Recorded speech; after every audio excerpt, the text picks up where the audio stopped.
Yes, उन दोनों players ने सेंचुरी नहीं की, लेकिन वही है कि एक दुआ निकली थी दिल से, और वह दुआ ये थी कि श्रीलंका जो है फॉलो ऑन लगाए और फिर जो है वो जीते। और शुक्र है रब का कि रब ने वो दुआ कबूल की। और यही चीज़ है, मैं बार बार फिर पहले भी वीडियोज़ में कह चुका हूँ, भी मेरे शॉर्ट्स पड़े हैं और इधर पड़े हैं, जिसे अगर आप देखना चाहें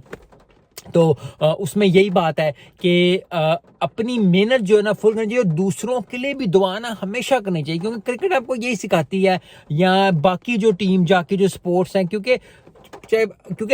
मैं अपनी मेहनत फुल कर रहा हूँ, लेकिन अगर कोई अच्छा काम करे और मैं कह रहा हूँ ना नहीं जी मेरी मेहनत ही मेरी मेहनत है, लेकिन किसी की मेहनत नहीं है, तो वो बड़ा ही गंदा सिस्टम बन जाता है, बड़ा ही। और ये चीज़ जो है ना, यस, वो अगर आप नेगेटिवली फैलाने की कोशिश करोगे, अगर आप बदतमीजी करने की कोशिश करोगे, तो बहुत ज़्यादा लोग जो है उसको करेंगे, लेकिन at the end of the day आपने ये अपने आप को देखना कि आप किस तरह फील करते हो, और आप जो है, क्योंकि हर कोई अगर तारीफ करके, क्योंकि मैं अपनी मेहनत करूं, लेकिन अगर किसी और की मेहनत को देखता हूं और मैं उसकी तारीफ करता हूं, इसमें कोई